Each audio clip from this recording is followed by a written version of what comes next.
Okay, so I think we're ready to go. And again, welcome to everyone.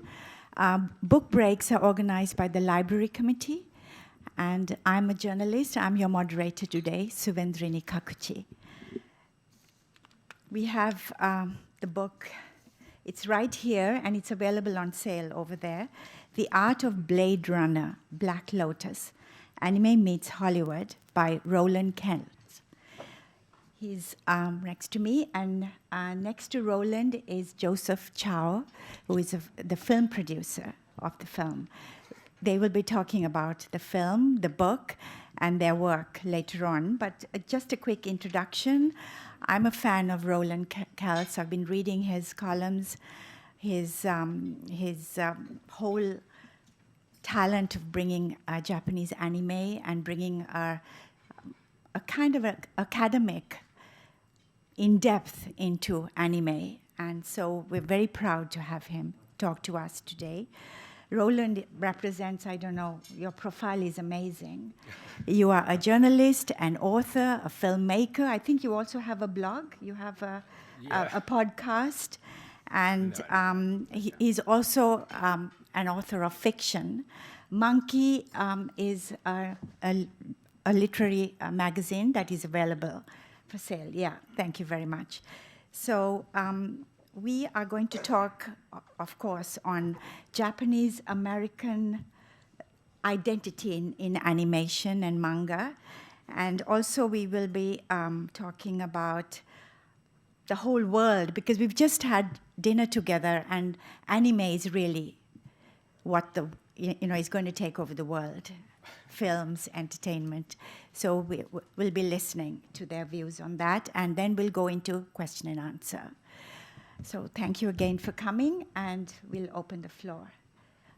Start with Roland, I think, and then a few words with Joseph. Thank you very much. All right, thank you, Drini, very much for that very flattering introduction. And I forgot, Roland and I are both Neiman Fellows, so that makes a very special bond. Thank you.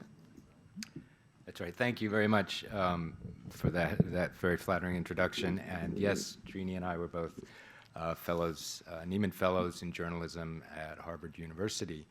And so we share that background. That's quite a tight community, actually, over the years. We're friends for life.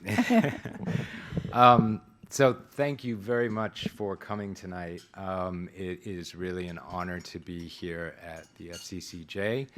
I gave a talk here some time ago, but it was at the old FCCJ building. So this is my first time on a stage at the new building, and I think it's a great new venue, and really happy to see all of you here, and hopefully all of you very healthy this evening. It's sort of hard to talk about yourself in some ways, but I'll try to very quickly just give you a sense of my background. My mother is Japanese, as Drini just talked about, that mixed race identity. My father is American, and I grew up primarily in the United States, but I did go to kindergarten in Morioka, which is a small city in northern Japan, made famous by Craig Maud, one of our guests here tonight, who had championed Morioka in the New York Times and is now world famous for it. That was where I went to kindergarten many, many years ago, and it's where I used to visit my grandparents when I visited Japan. But as I said, I grew up primarily in the United States. But in the US, I always had this sense of Japan in the background of my life. Certainly when a phone call came into the house fairly late at night, and my mother would answer, and her shoulders would stiffen, and she would suddenly start speaking Japanese. It was quite startling for a young boy in America to see this happen, at 11 o'clock at night, my mother answering the phone and speaking in Japanese. So that's one of my starkest memories of that. The other one is of watching a tokusatsu television show called Ultraman. I watched that when I was a kid, and it made a great impression of me. And I didn't realize until years later that it was partly because the Ultraman character is kind of a hybrid character itself, or himself. a mix of alien and human character at the heart of the show. And so I think I often identified with that in Japanese popular culture.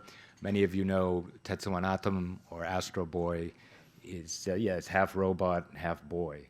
And so this question of hybrid identity, I think, is something that's very powerful in Japanese popular culture and, frankly, in some modern Japanese literature. So for practical stuff, as Drini mentioned, one of the projects I'm most honored to be involved with in a very minor way is this publication, which is called Monkey, New Writing from Japan. And it's a literary journal which has been going in English since 2011, so over 10 years now. This is the new issue, Monkey Volume 3. And fortunately, the co-founder of the English edition, one of the editors, translators, scholars, authors, all around genius, Motoyuki Shibata, is here tonight. And I'm really honored that he's here tonight, and with his wife Hitomi. And they will be, we'll have some copies of Monkey for sale this evening afterwards at a special discount price, actually, of 10 yen, so 1,000 yen for this beautiful publication. And I should mention, if you're interested in pursuing it further, monkeymagazine.org is the website, and you can find information about all the issues there and excerpts and so on. So I just want to mention that because I'm really honored to be a part of that project, and it's brilliant. In fact, through some of my work here as a journalist, I have been been honored to interview live on stage Haruki Murakami, the novelist, who I interviewed live in California, at UC California. The year after, I interviewed Hayao Miyazaki, the great animation director and artist, at the same place, UC Berkeley, thanks to my friend Duncan Williams, professor and scholar. And then just a few years ago, here in Tokyo, I was honored to interview live on stage the novelist Mieko Kawakami, who some of you know is more than a rising star in global literature at this time. So my work, I've been very, very lucky to be involved with such wonderful Japanese artists, and one of them is on stage with me today too.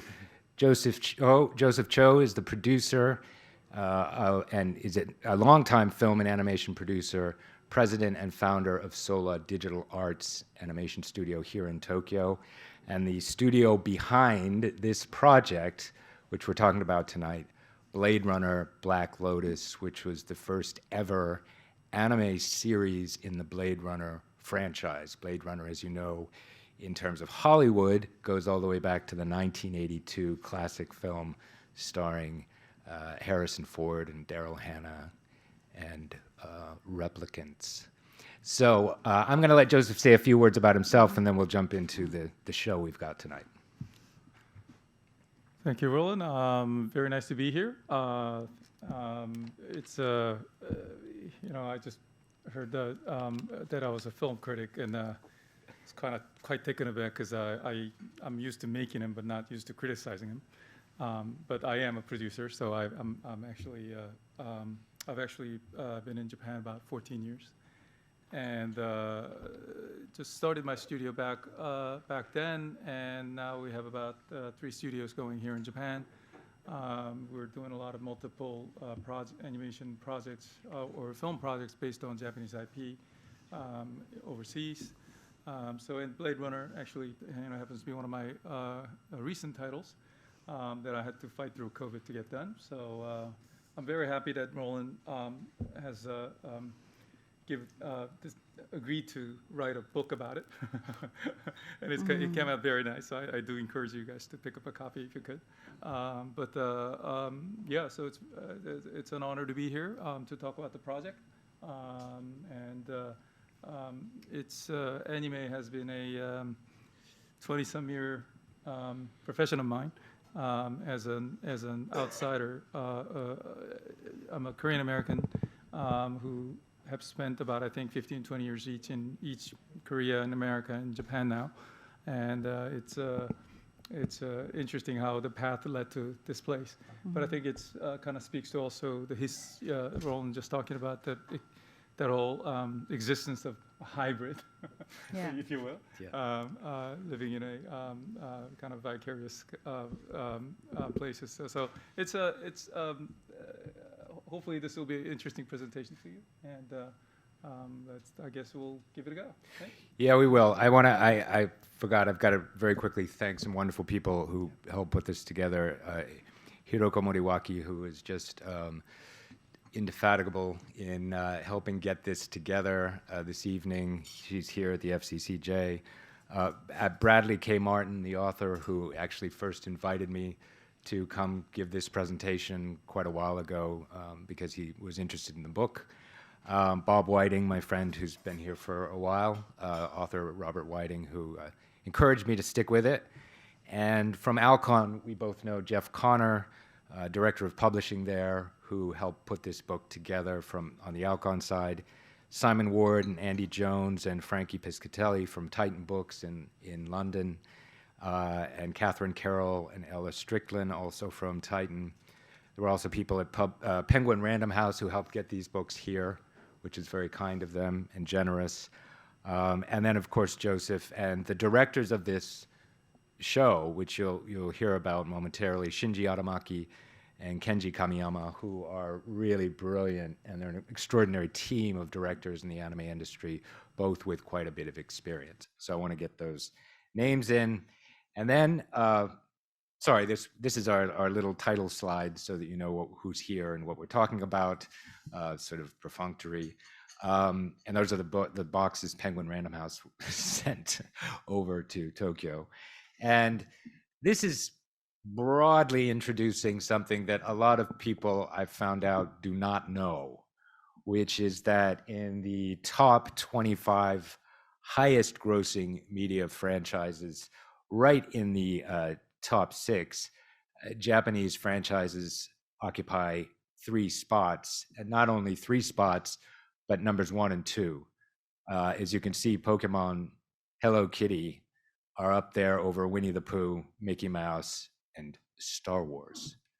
It's pretty extraordinary. Right below them, Anpanman, and if I had a slide big enough to show the whole 25, you would discover several Japanese titles on that list, including Gundam and many others. So this is quite striking, I think, when I show this to people, because they might know anime is popular, they might know manga is popular, but to have top highest grossing media franchises in the world from a country that's relatively small, certainly compared to the United States, and creating work in a language that is not spoken all that often outside of Japan is very, very striking. So I want to introduce with that big picture slide and move on to a much more recent story from The Hollywood Reporter, which was published just last year, just some months ago, announcing that anime, you don't have to say Japanese anime, but anime became the world's most bankable genre. Now, that word should be medium, of course, because anime is not a genre. But nevertheless, it's a striking headline for The Hollywood Reporter, the most bankable content medium. And part of that story, of course, is related to the explosion of streaming media, which has made anime content available worldwide really immediately upon its release in Japan. And that was a big deal. Fans of anime around the world who couldn't get access to it before streaming media would complain that it took so long for the DVD to come out, and then would end up finding it on pirate sites. And so the studios wouldn't make any money off their product. Now with streaming media, there's immediate delivery. It can happen simultaneously. That has helped. Some other aspects have helped media, anime suddenly explode on the media landscape. And one of them is the quality.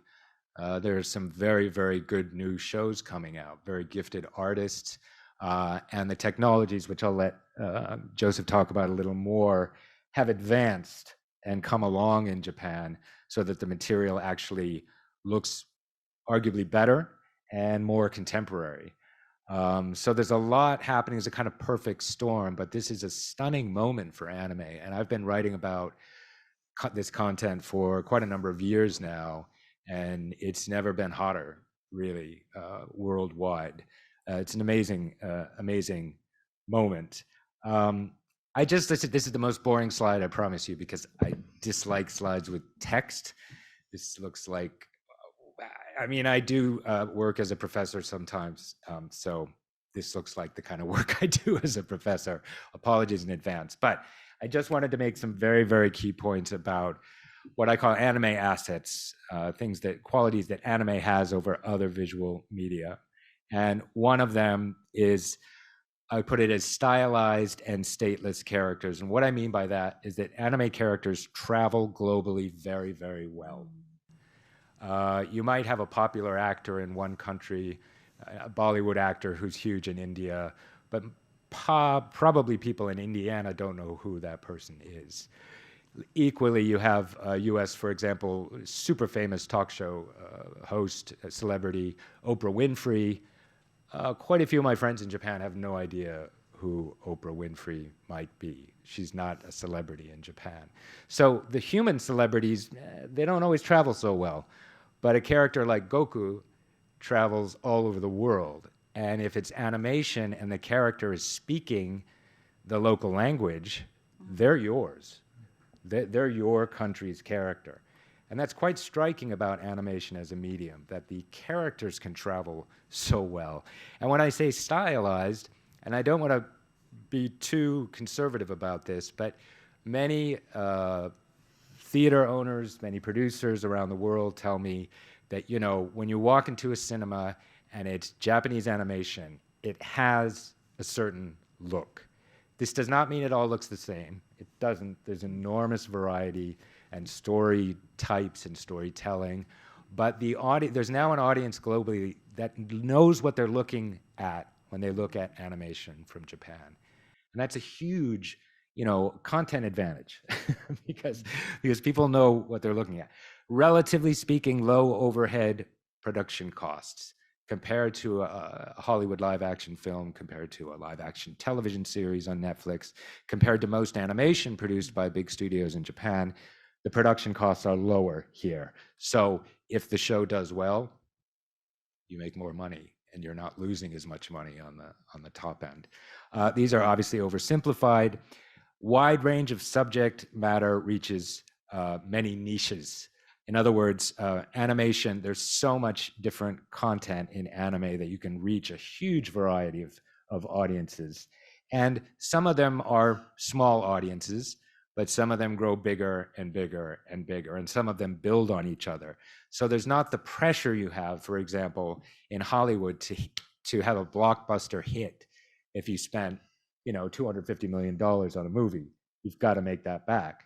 And there's not that kind of pressure to reach that broad audience for most anime creators. During COVID, the obvious one, there was no live cast to get sick on set. And in the sort of politically contentious era, especially in the United States, most anime characters are not going to get canceled by saying the wrong thing on a talk show or in an interview. So the anime characters are safe off screen in a way that actors may not be. And then quickly, the storytelling has a psychological depth and a uniqueness that is refreshing, especially for younger audiences who are stuck with the 3-act structures that come out of, frankly, come out of American film schools. And so you get these students who come out and they learn these 3-act structures and they repeat them, and anime tends to go deeper and in different directions. So now we get to this Hollywood meets anime, anime meets Hollywood. And one of the most significant titles in the development of this relationship was a DVD called The Animatrix. And as you can guess, it's based on the Hollywood, or related to the Hollywood film called The Matrix. And incidentally, the Hollywood film called The Matrix was very, very much an homage to an anime film called Ghost in the Shell. So you have this incredible sort of circle and loop going around. And Joseph was involved in the Animatrix, so I'm finally going to shut up and let him take it from here on this project. Um, I think the Animatrix was first title that I got to work on when I walked in the doors of Warner Brothers, because initially when I was offered to join Warner Brothers, I was offered to either come here to run a live-action production, co-production project, or come to the headquarters and be trained. And obviously I figured, okay, well, if I'm going to work for Warner's, why not start from, where it is? And so, but literally I walked in and then the project was going. And I think the project was a brainchild of the Wachowski brothers who directed the Matrix film. And this was just being done in preparation for the sequel film called Matrix Reloaded. So they were kind of coming out together. And I remember this being actually a huge investment on Warner's part. Not sure how much money ended up in Japan versus how much the talents in Hollywood received, but that's how it usually goes. And but it was a huge for Warner's, and there was a lot of fears about like how do we market this, because nobody understood what it was, because even for I think Japanese audience or for overseas audience, it was like a very experimental anime almost. It was very, very edgy.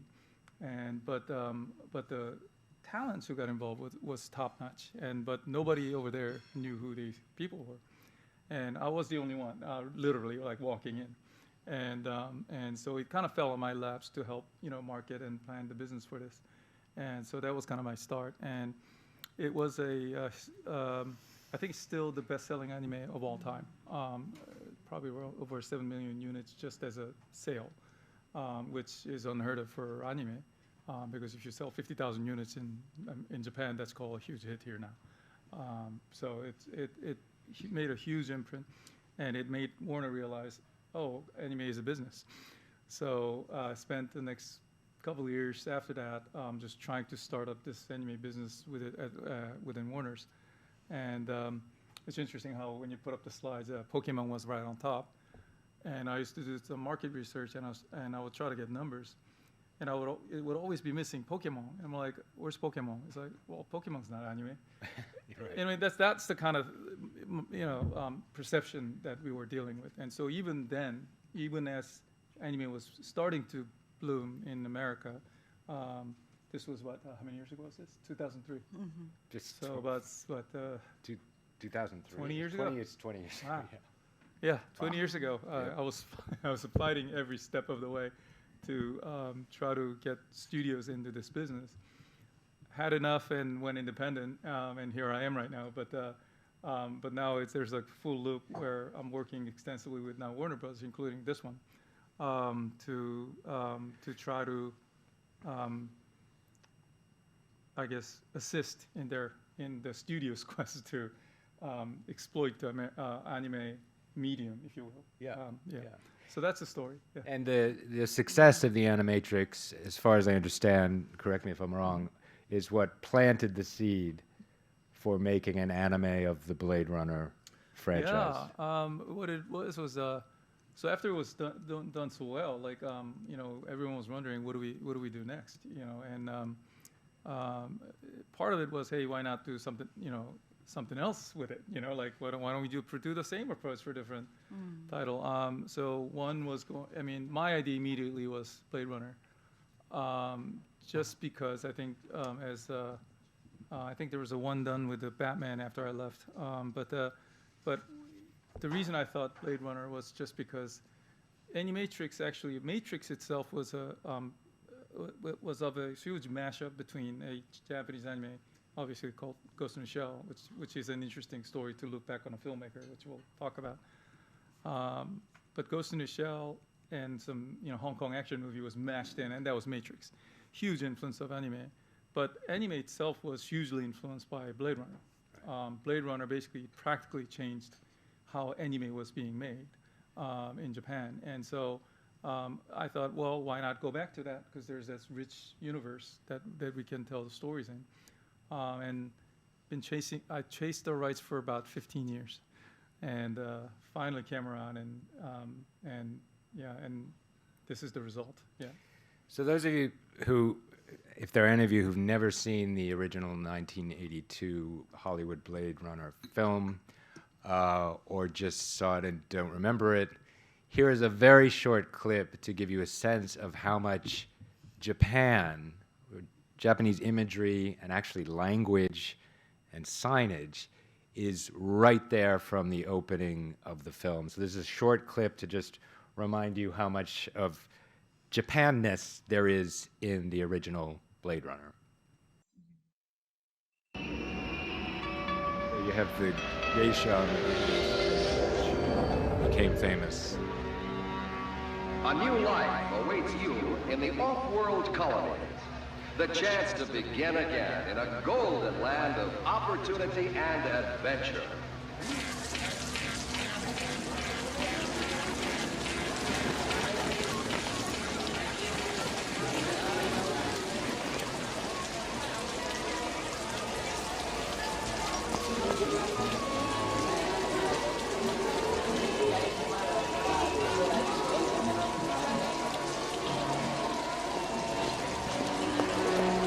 A new life awaits you in the off-world colony. The chance to begin again in a... You don't expect to hear Japanese being spoken at a newsstand in 1982 Hollywood.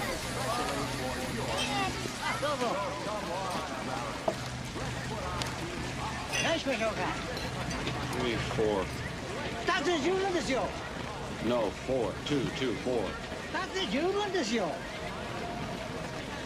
And noodles. Bad spoken Japanese, bad Japanese signages, but I think a lot of Japanese find it endearing. Hey, Iriwa. Monsieur, Admiral Kovachin Engam Bite. He say you under arrest, Mr. Decker. Got the wrong guy, pal. Lofa, Nehojma. Te vaya Blade Runner. He say you Blade Runner. Tell him I'm eating. Captain Brian Toga. Enio Mayo. Brian, huh? Hui.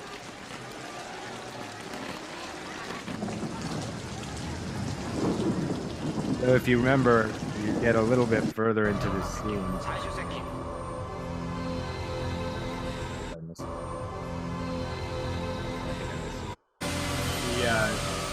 The radio controller is speaking to Gaff in Japanese.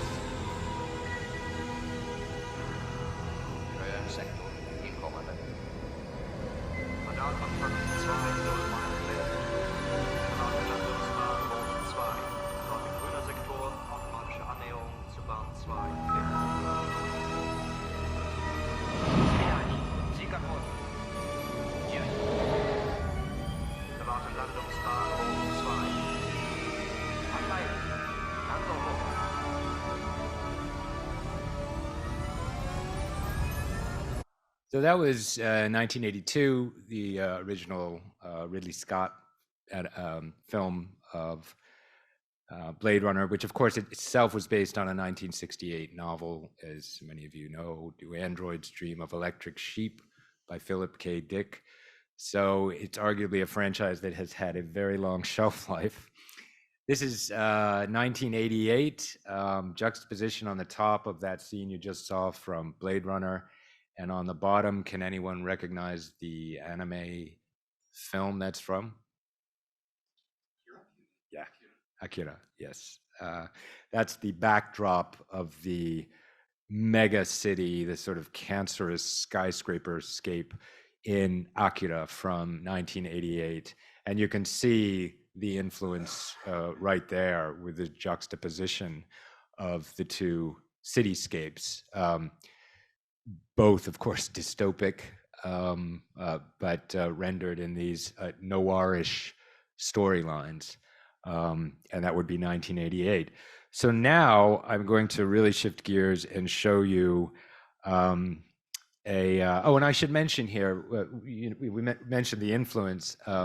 Watanabe Shinichiro, the director, creative director actually of this project, and also some of you may know him from Cowboy Bebop, one of his great series. He's one of my favorite actually directors and artists working in anime, and he told me when I was working on the book that the bad Japanese, the poor Japanese, and the garbled Japanese signage was actually deeply appealing to him because he said it really looked like science fiction. Because he said if the Japanese had been perfect and the signs had been perfect, it would have felt like some strange version of Japan transported to Los Angeles. But seeing everything kind of out of whack felt like, yeah, this is the future. This is a dystopic future to him. So as you pointed out, it was not endearing to a lot of those artists when they saw it. So I'm going to shift to, this is what is called, correct me if I'm wrong, an animatic.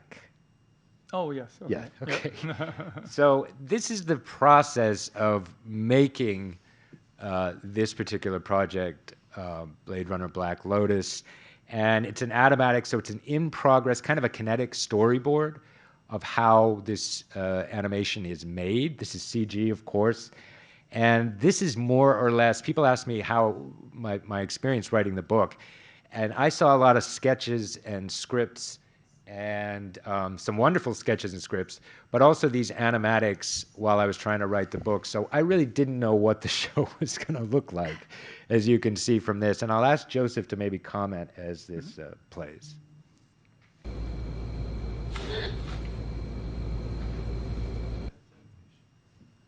So this is what we would call, I think different countries have different terms for it, but this is what we would call rough animatic. How did I get here? What we would What do is happened to we me? would take a script. It's quite a different process, this one. We did a short, by the way, with the aforementioned the Watanabe, the director of Bebop, a 2D short for Blade Runner 2049 promotion. Hey, I'm a But journalist. then this one became a CG series. So what we had to do is we had to write the script in English and then find the actors in Japan who could act that out in motion capture. And then based on the acting and timing and all that, we would capture all that and you would have this rough animatics of how the scene might be directed. Once we're locked with that, we would record it with the actors around the world. Because we were in the middle of COVID, so we couldn't move overseas to record directly. So we had to have Brian Cox or all kinds of actors who was in the movie to log in remotely. Some of them from their own closet to record the voices, and then we would get to the final phase. So what you're looking at right now is the very rough idea of how the camera would move, how everything would be timed, how everything is placed. And once we're good with that, then we move into the next phase. You can see the replicants identified here in this scene. Yep. So it's, I find this sort of behind the scenes or backstory stuff really interesting. It was fascinating for me to work on a book like this because I'd never But I remember where been involved in the process of creating the actual show, the actual series, and seeing literally behind the scenes as it was done. And of course, many of, like in this version, the voices are, what do they call, scratch tracks or scratch voices? So, people in the studio just added dialogue offhand. So the actors weren't actually speaking. And as you can see, the designs aren't finished. So it was really hard for me to know what it would actually look like in the end. I don't have money. Only this. This is again a noodle stand scene, which of course is an echo Oh, of the I'm not noodle selling stand it. in I need to the see opening you what's saw.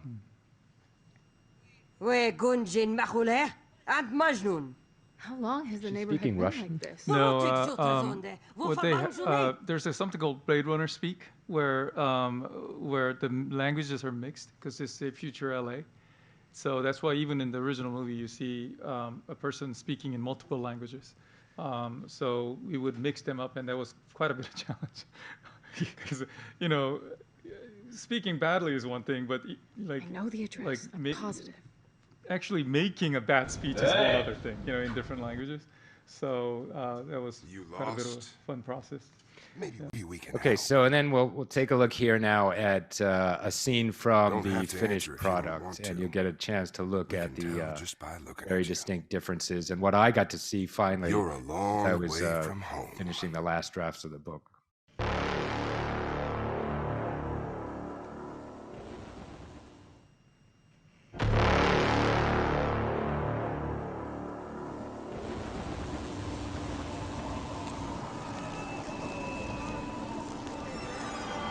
There's the geisha.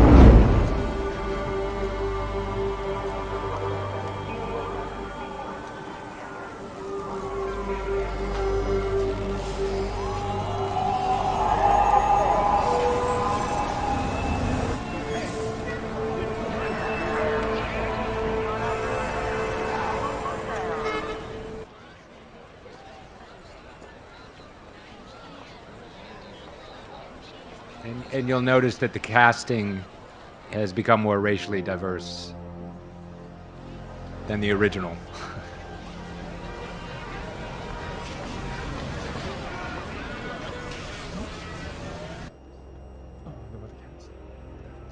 Oh, I think a lot of these buildings, it was a relatively easier process for us in terms of the setting, because sometimes the challenge of creating a animation is okay, where does this take place? What does it look like?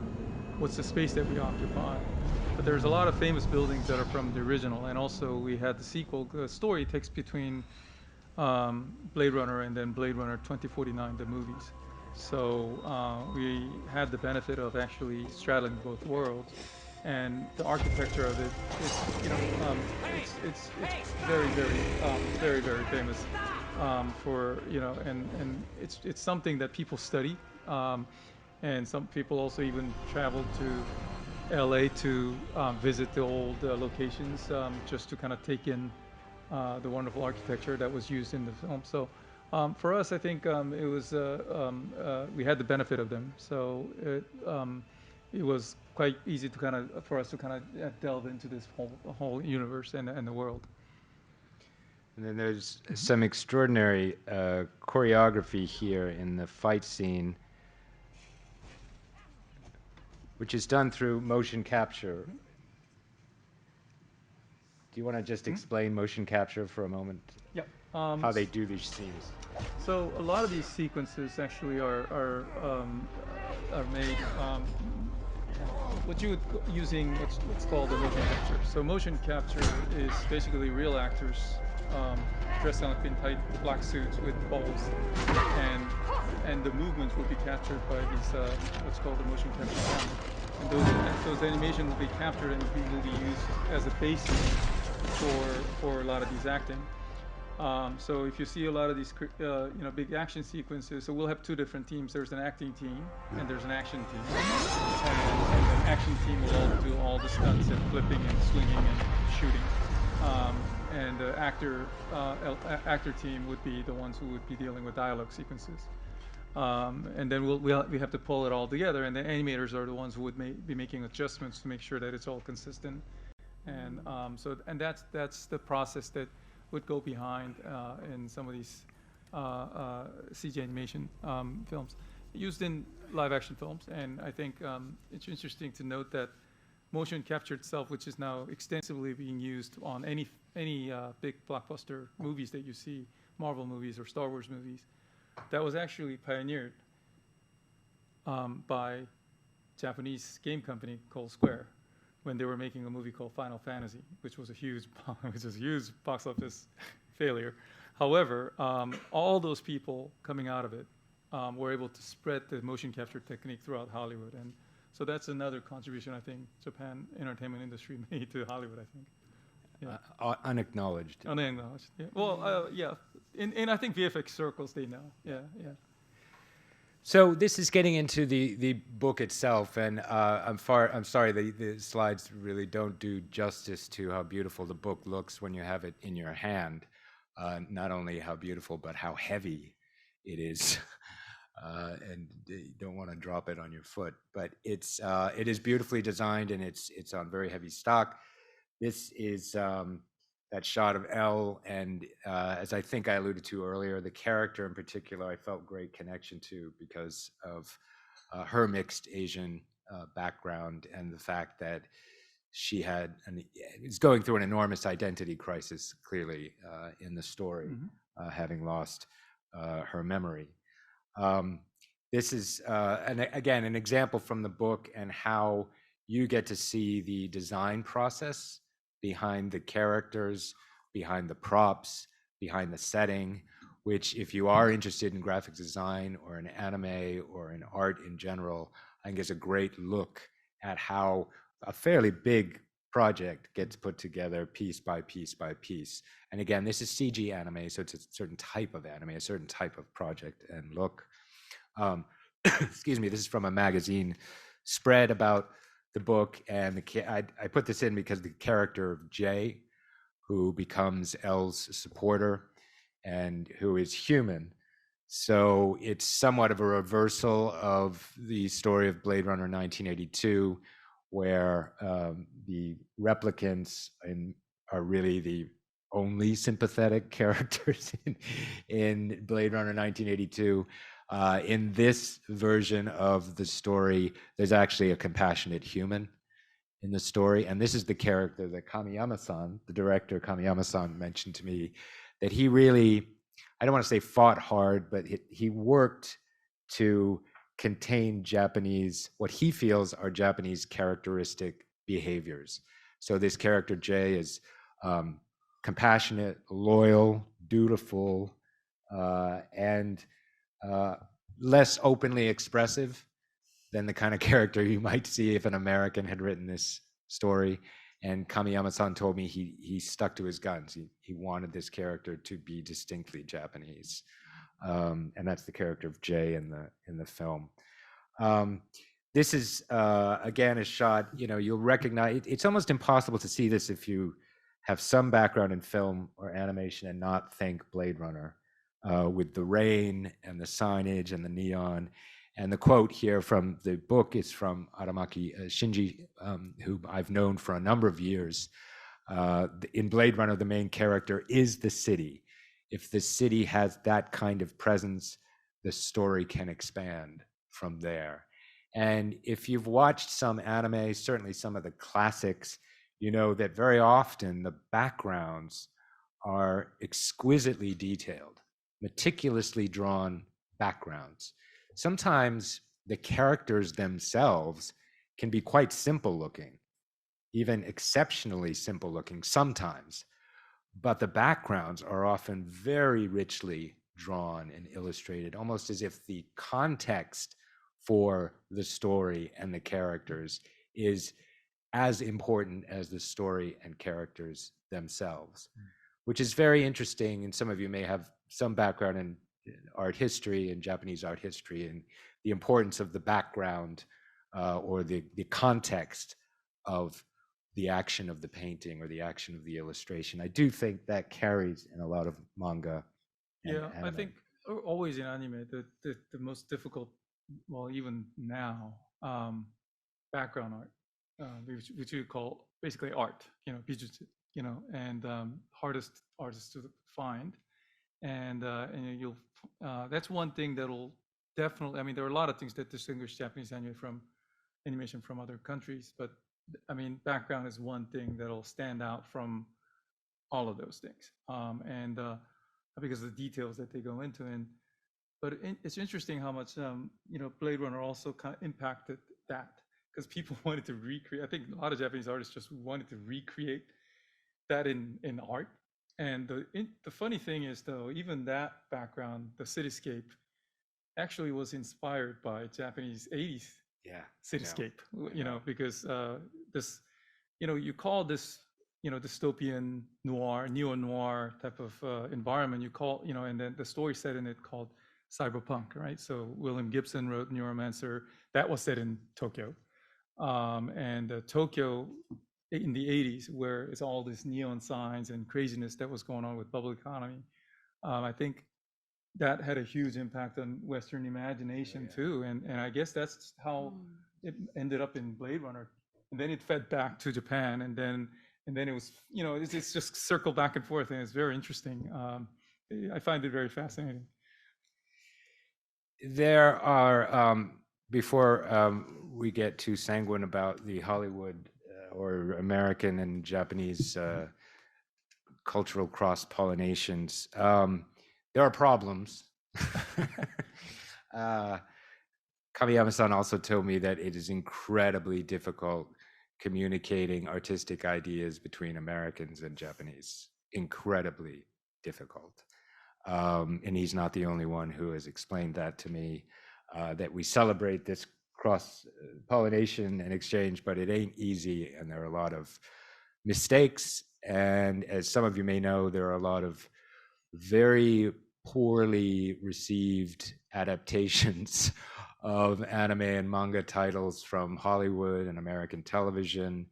And there was a lot of controversy, particularly over this concept of whitewashing in the United States, which, if you haven't heard the term before, mainly refers to Hollywood or US television casting of Caucasian actors and performers in the roles of characters created by Japanese artists.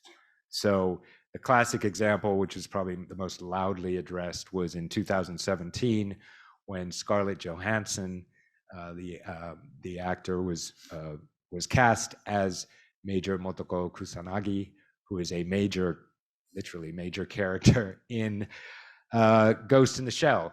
And what was striking about that controversy is that there was a lot of anger in the United States, particularly among Asian Americans who felt underrepresented.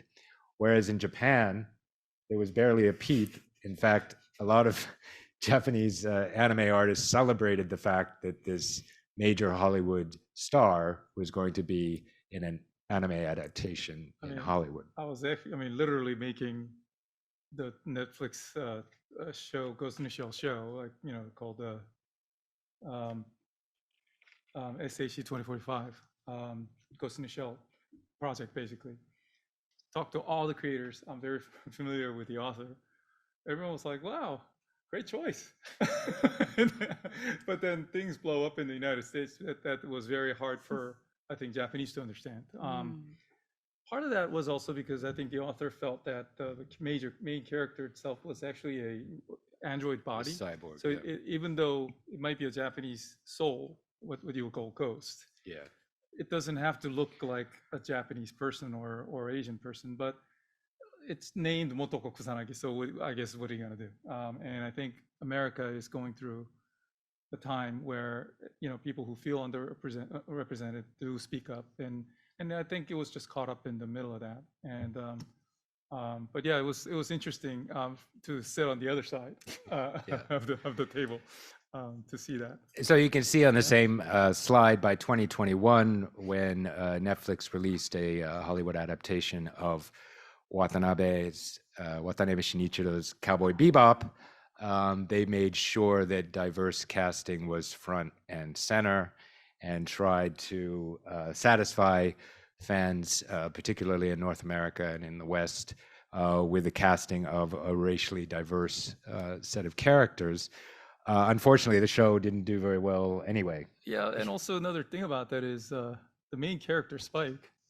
Watanabe-san is, I think, maybe on record saying, he's not Asian, so, but it had to be represented by an Asian actor because that was the perception. So that's another gap between the East and the West in a way. But it is what it is, and what needs to be done, I think, and to try and make things a little different in the States, just because United States is no longer, it was never a homogenous country, but it's becoming more and more diverse, I think, by day. So it is something that it is an issue, I guess, that Hollywood would continue to struggle with. I just find that interesting that it gets tangled up a lot with anime, just because anime, like he's saying, has a lot of characters that are stateless. Yeah, and that's what's, again, to go back to what I was saying in the beginning. What's striking about, I used to get the question at events, why do all manga and anime characters why are they all white? Why do they all look white? And of course, there's some complex historical answers that you can come up with going back to Tezuka Osamu and trying to create manga and anime that would reach a global audience, which at the time meant that you had white characters that would play around the world. But there's also what we're talking about, which is that if you watch an anime in Japan on television and everyone's speaking Japanese and they go to a Japanese high school and they eat onigiri, they're Japanese. The characters are Japanese. If you take that same story and you translate the language, and you play it to an English language audience, they're American characters to the people watching.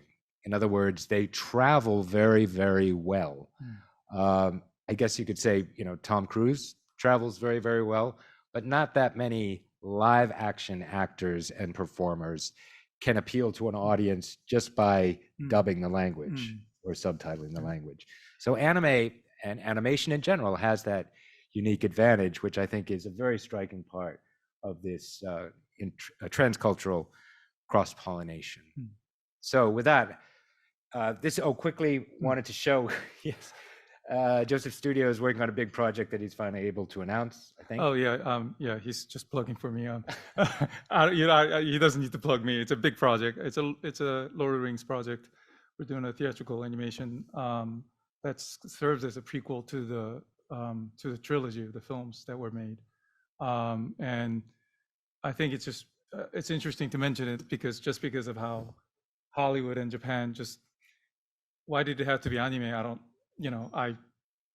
I just said thank you very much and took it. But but there is, I think what I do find is that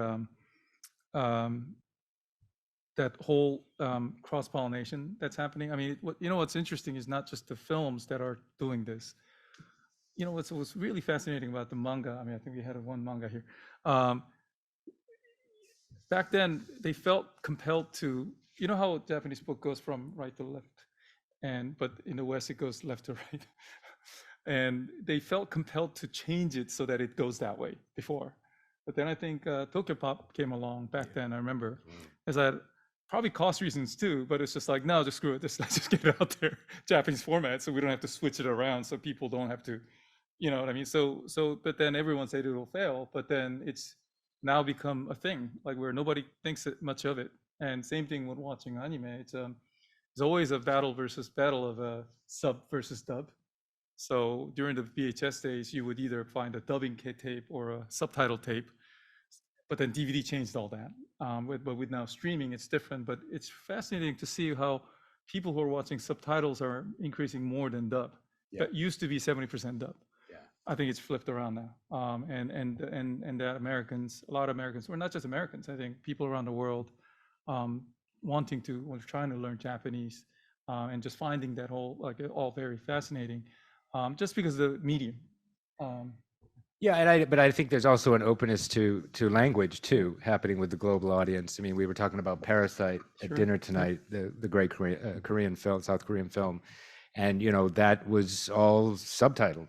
Yeah, and it was huge. With a global audience who was willing to watch what I still think is a really great film, great storytelling and great cinematography, but willing to watch and enjoy it in a different language. And I think anime has contributed to that growing. Oh yeah, I mean, because I'm a Korean American, when I speak Korean sometimes, at a restaurant or something, I get a double whammy. Either I get people coming, oh, you're doing anime and speak Japanese to me, or somebody else coming speaking Korean to me, say, oh, you're Korean. It's like, because they watch Korean dramas and movies, or they listen to K-pop. And I don't know, I just didn't think that would see the day, and I think, speaking of diversity, I think that more than anything, I think is having an impact. Just medium itself is having an impact. And I really just find it fascinating and just happy to be part of it. Yeah. So vast thanks to all of you for coming out this evening and for staying through the presentation.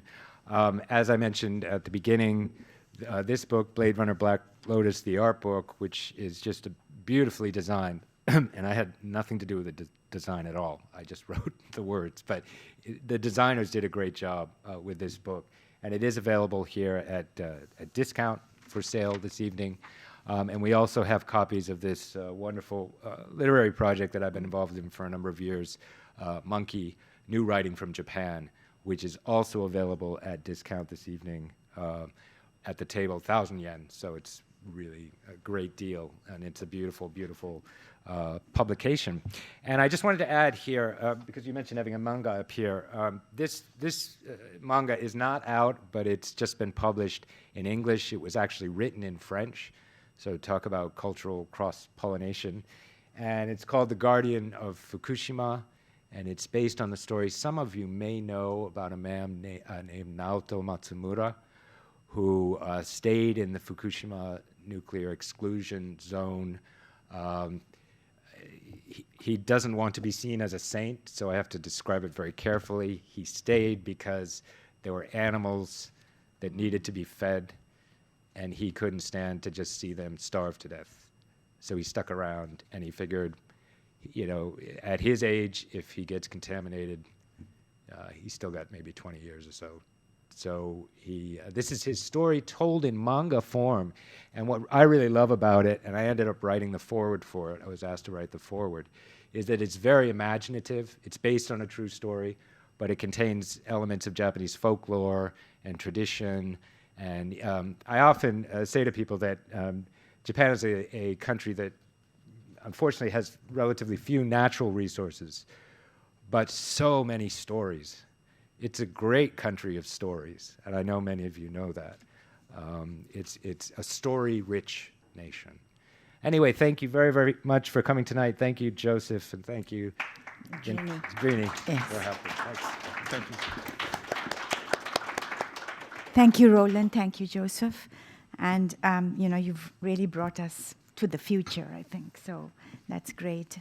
And I think you said your grandfather was a poet. Yes, Moria, that's right. Yeah, so my grandfather. All this story thing, I kind of feel a sense of your grandfather. Anyway, the floor is open for question and answer. So yes, please come to the microphone because we're recording. Associated Press. I have a question. You said that these anime travel very well. Are there any works of Japanese manga anime that you think don't travel? And more importantly, when it does become a Hollywood work, does something get lost? Is that for me? Yeah. Okay. I think times change, and so what works overseas has been changing, by the way. It used to be just what you would call Speed Racer, whatever has become an American thing, even though it was a very Japanese animation. Robotech, these kinds of things traveled. Transformers, I mean, believe it or not, that started from Japanese IPs. And I deal with my fellow creators all day long who were original creators on that, and I get nothing from it, and yeah. So then that's usually how it goes. But nowadays, just because I think what we just talked about in terms of the language and just people are just broadening their horizon in terms of what they, it's almost like same thing with Netflix with people watching a lot of international content. I guess to that, I think we need to really give credit to Netflix for doing that. I mean, it's just people watching Mexican, like a cartel show all in Spanish, right? And it used to be that when I was living in America, you can't watch a thing without with a subtitle. A lot of people just cannot bring themselves to watch something with a subtitle. I think Bong Joon-ho, when he was getting Oscars for the Parasite, mentioned that. It's like, hey, look, just that little space. If you could travel that, your eyes could travel that far, there's a whole new world out there, of content for you. And I think that's true. But in terms of manga and anime, I think it's been opening up. Like that whole anecdote about people now able to read from right to left is one thing. So, but I would have to say though, the ones that traveled the most, or easiest, are the ones that are adventure, action, fantasy, obviously. Samurai, I mean, as a producer, I can name it. It's like, yeah, these I can get financed very easy. And those are usually sci-fi, samurai, ninja, fantasy. You know, those are easy targets, you know. What's interesting about Japanese anime and manga is that it's a medium, like Roland said, right? It's not a genre. It covers all genre. It's got comedy, you know, it's got kids, it's got porn. I mean, it's got everything, right? So it's a medium. It's not a so there are titles that works best in Asia sometimes. So what's interesting when I try to go set up, for example, some live action shows based on a Japanese IP, some countries would be rabid about it. Like we love it, we grew up with it, everything. I go to North America, nothing. You know, when I go to North America, everyone's crazy about something, and I go to Asia, there's nothing. You know, some huge in China. Some are not just as big in other countries, and it's interesting. So you got to find that patchwork in order to finance a thing, and try to corral the whole thing, and that's actually part of my job. Just because I gotta know which one works where, but tends to be like a family drama, like a Crayon Shin-chan, or you know, or Doraemon, or all these kinds of titles. Great in Asia. For some reason, Shin-chan is very popular in Spanish territories. I don't know why. Shin-chan is also very popular in China because it's a slice of life, and that's very typical of Asian, you know, day-to-day lives. Salaryman father, you know, the kid who troublemaker, you know, going to kindergarten. And it's a very familiar territory, you know. But you would have something like Dragon Ball that travels all over the world. There's a film called, there's an anime called manga, obviously an anime called Saint Seiya, which we have a live action coming out soon in about, I think, April. So we've just done that film. That's very popular in Europe and Asia and China and Latin American territories, but not in North America. So it's interesting. It's just all, it depends on the property. Some audiences gravitate to certain genre and certain story, and some don't. And I think that's the power of anime and manga, you know, because it's a medium. It covers something for everybody. Yeah.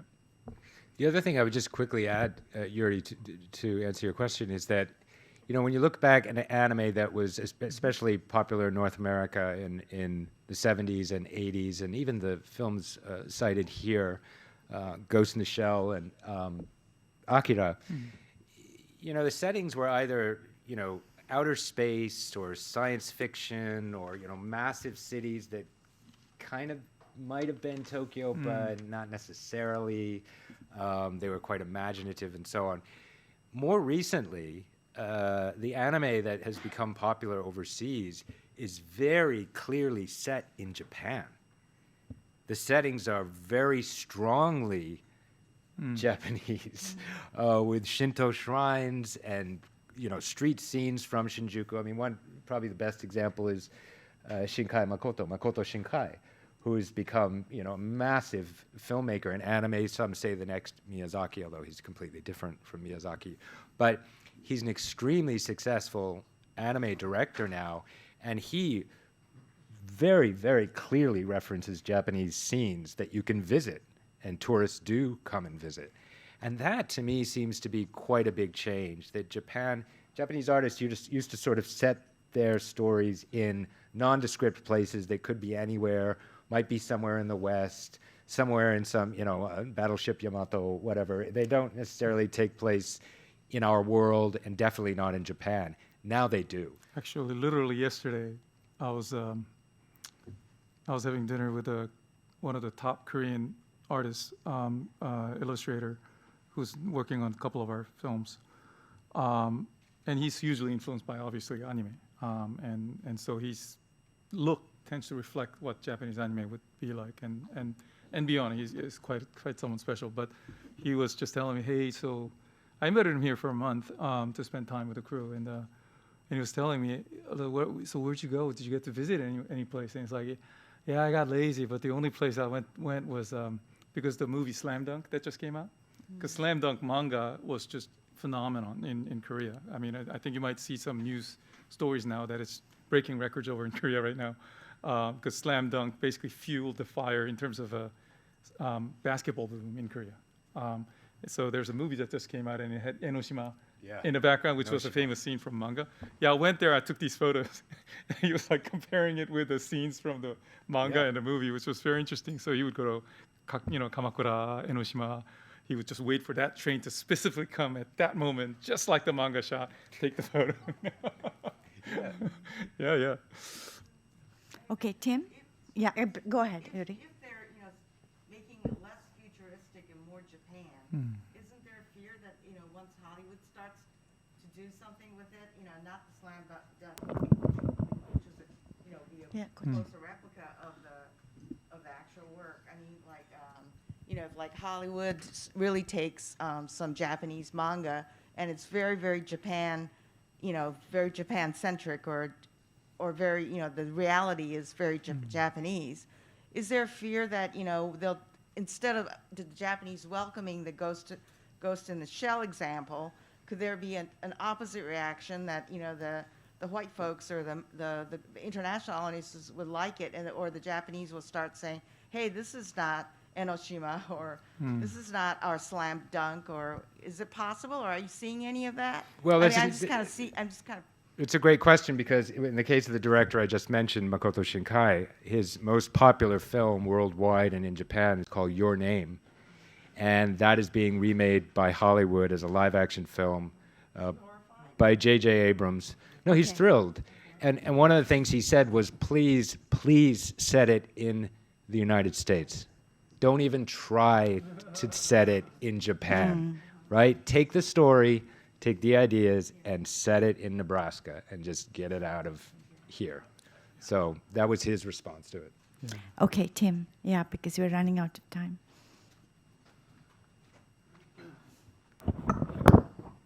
Okay, so thanks very much for the interesting presentation. 2 quick questions.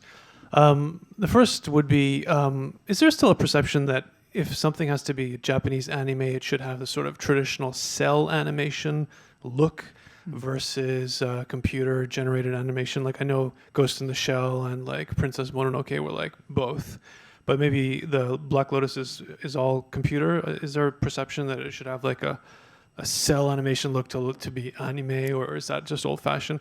And second quick question is, what was it like trying to get the rights for this from Alcon Entertainment? What was the process? Thanks.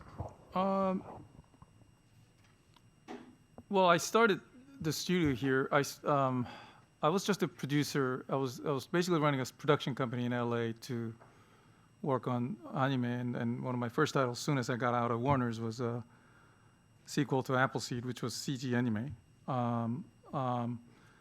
I figured the action was very, I don't know if you know director John Woo and John Woo-like, so I talked to John and had him, we produced the sequel together, and which I sold back to Warner's. Back then, Japanese CG anime was a novelty, and it was a big deal. Even when the first one came out, it was going around the studio, and everyone was very impressed. How much did you make this for? And oh my gosh, like we can't, even if you had 3 times the budget, we can't do this. Just because sensibility is not there, and it's true. And so when I came here, I started a CG anime studio, and partly because of the one of the big projects that I was working on just went wayside because of the lack of what you would call pipeline. It's a studio. So I just decided to start a studio myself. Bad mistake. Running a studio is just not. Yeah, it's a very hard job. Anywhere, I'm sure, but especially in Japan. But so I was with that for a while, and I do think there's still a future for it. The problem right now is becoming. Back then, when we were creating these spectacles with Japanese CG animation, Hollywood films. There were only so many Hollywood films that could do that. So I had something to offer. The only reason also I started in computer graphics here was because 2D was already set. They didn't need me. They didn't need someone like me to come along and help. It's just back then, CGI studios in Japan, they weren't started to create works of art. or series or a movie. It's to service other industries. So I started with a very specific goal of, wanting to produce films and series, which was that's why I think it was very hard. But now it's coming to a point where Hollywood films, when you look at Transformers or any of the Marvel films or Star Wars or anything that you see out there now, it's animation, right? All that Spider-Man action, all that, Marvel characters, flying around, that's all CG. So they have better CG than us now. They have that spectacle. So how do you beat them at their own game? And even the CG animation, occasionally get about 100 times more budget than ours. And people sometimes complain about that, but sometimes, like for example, like I can't talk numbers, but what I produced series for 13 episodes, it's probably less than what it would cost to create a one episode in America. So people just don't get it. But then I can't say that because audience is king. Audience will see it and say, hey, look, it's not up to my standard now anymore because there's all this other contents out there. So then you got to move on. So I think you were kind of asking the question just at the inflection point right now because the love for the anime is increasing. Now, is CG animation economically sound? Well, it remains to be seen. I have something else in work that is not series or something that's low budget, going for a very high budget project right now that I can't announce right now. But that's a very high-end CG animation, somewhat like what Illumination is doing from France, because I think Japan can do it even better. I believe it. Just because as you saw the franchise ranking just now, Japan could do even better if there's a proper budget, if there's a proper backup. So that's, I think, CG animation. We got to kind of carve a different future from now on, I think. But opportunity seems to be more increasing in terms of cell or hybrid animation. So when you say drawn animation, like if you look at the short, I think the part of the book covers that, right? Yeah, Watanabe Shinichiro, like the Cowboy Bebop's director, he's done a short before this for us. So you go on YouTube, you'll find it called Blackout. And it's wonderful. But a lot of CG goes behind it too. So now you can't tell. But right now the Lord of the Rings project that I'm working on, I can't make that film without CG, even though it's a 2D animation film. So the line's been blurred, and it's I think it's really the inflection point here. We need to find our own way to the future to find a new look, and that's always been the case. Japan under their limited budget, limited schedule, somehow pull something amazing and unique, and that's something that we need to do. Yeah. I think as a next step. And just the process of getting the rights from Alcon. I can't talk about that. Okay, all right, thanks. I think we can have Richard. Are you on or I was? My question has just been asked. Okay, right. So then Jake. Just one question. You mentioned Saint Seiya. Can you speak to the microphone, please? I just had one question. You mentioned Saint Seiya. Mm-hmm. It was really popular. Is that the one where Jesus and Buddha are living together in like a house somewhere? No, it's about a bunch of kids who don these Greek armors and become heroes, and so it's a very different. Okay. There was it sounded kind of the same. Henry can answer. Yeah. Okay. Henry can answer that. It's like